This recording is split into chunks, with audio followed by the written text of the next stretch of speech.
Poppy Ismailina untuk mengambil dan memperlihatkan ya kepada calon wakil presiden dan moderator.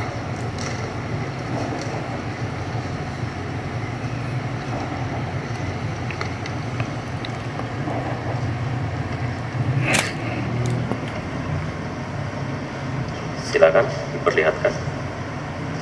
Oke. Perkotaan. Baik, selanjutnya Ibu Retno Agustina Eka Putri untuk mengundi huruf A, B, atau C.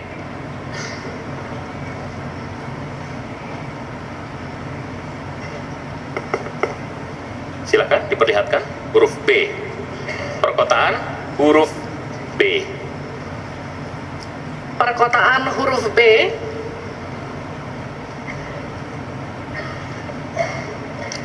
Kita akan buka amplop pertanyaan yang masih disegel. Dan kami kembali ingatkan kepada para calon wakil presiden untuk mendengarkan dengan seksama, karena kami hanya akan membacakan pertanyaan satu kali. Pertanyaan untuk calon wakil presiden nomor urut 1, Bapak Muhaimin Iskandar. Dengan subtema perkotaan. 56% penduduk Indonesia tinggal di perkotaan dan mencapai lebih dari 70% di tahun 2045. Permasalahan akan semakin kompleks, seperti transportasi publik, sampah, dan kawasan kumuh. Pertanyaannya, bagaimana strategi paslon menyiapkan instrumen fiskal khusus untuk mengatasi masalah tersebut? Waktu Bapak untuk menjawab 2 menit. Kita mulai ketika Bapak mulai berbicara. Silakan. Terima kasih. Perkotaan ini menjadi kebutuhan untuk terus menjadi bagian dari pembangunan nasional kita. Di antara kebutuhan pokok dari perkotaan ini adalah infrastruktur yang memadai. Dan dalam kerangka agar tidak terjadi penumpukan penduduk di dalam satu perkotaan, maka pembangunan perkotaan harus dibikin merata di berbagai tempat. Kami memiliki satu tekad bahwa di dalam pemerintahan yang akan datang minimal harus dibangun 40 kota baru yang selevel dengan Jakarta, dengan kemampuan menampung jumlah penduduk, memberikan sarana dan prasarana yang memadai, sekaligus kemampuan untuk terjaganya lingkungan yang memungkinkan untuk sehat, termasuk kehidupan yang memberikan kenyamanan bagi seluruh penduduknya, di mana perumahan tidak terlampau jauh dari pusat-pusat pekerjaan, di mana akses pendidikan bisa sampai pada yang dibutuhkan. Sementara fiskal yang dibutuhkan, kita harus pandai-pandai mengambil prioritas. Sekali lagi, kita bukan setuju atau tidak setuju IKN. Yang paling penting adalah prioritas kepemerataan dan keadilan agar terbangun kota-kota sehingga sarana air bersihnya terwujud.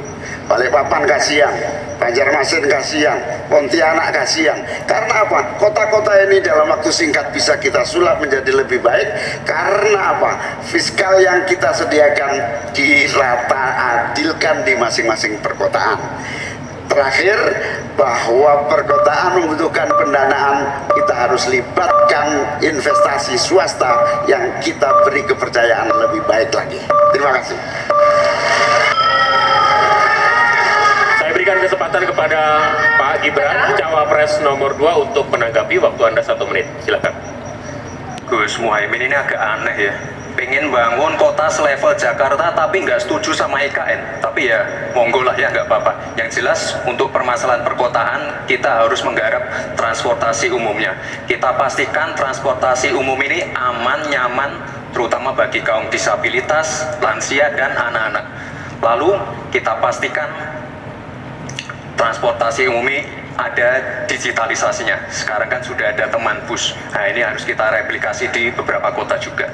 Lalu untuk mungkin di level-level kota kecil kita pakai skema buy and pay service sehingga masyarakat bisa mencoba menggunakan transportasi umum secara gratis. Lalu untuk masalah kumuh, nah ini perlu kolaborasi. BSPS dari Kementerian PUPR, ETLH dari Pemda, dan juga CSR dari swasta. Terima kasih. Harap tenang. Terima kasih. Waktu Anda masih tersisa. Habis? Cukup. Ya.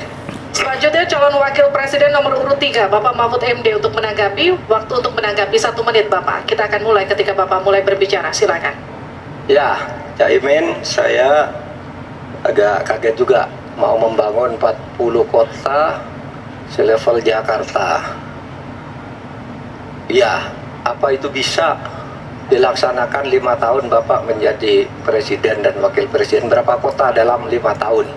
Ini IKN aja sudah puluhan tahun baru dilaksanakan. Itu pun yang investasi baru dalam bentuk janji, belum ada yang melaksanakan. Nah gitu kan.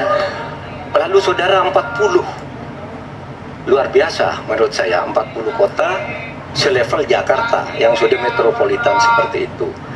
Lalu juga pembiayaannya menurut Pak Muhaimin, kalau nanti kita bentuk 40 kota itu pembiayaannya itu APBN, APBD, atau perlukah lembaga khusus seperti tadi ditanyakan oleh panelis melalui moderator. Ini perlu dijawab dulu agar semuanya tidak spekulatif. Selesai. Baik. Mohon maaf waktu Anda habis. Kami akan kembalikan ke Pak Muhaimin. Mohon tenang, belum selesai. Pak Muhaimin, waktu Anda untuk menanggapi atas tanggapan dari Pak Gibran dan Pak Mahfud. Waktu Anda, silakan. Ya, yang saya sampaikan seperti Jakarta itu memiliki standar upaya sampai menuju Jakarta, di mana tentu kota-kota yang potensial cukup disentuh dengan beberapa anggaran yang menumbuh kembangkan. Misalnya Pontianak, 1 tahun cuma 1 triliun. Bagaimana kalau 1 tahun kita bisa investasikan pengembangan kota hingga 3 triliun, 5 triliun. APBN kita cukup. Apalagi kalau seperti yang sampaikan Pak Gibran tadi, melibatkan berbagai cara pembiayaan yang melibatkan baik itu swasta maupun CSR. Jadi apa yang saya sampaikan selevel Jakarta itu target utama. Tetapi yang lebih penting dari itu adalah infrastruktur yang dibutuhkan dipersiapkan dari potensi yang sudah ada, sehingga dalam waktu singkat kota-kota 40 kota itu benar-benar sudah menggunakan potensi yang sudah dimiliki yang ada. Habis?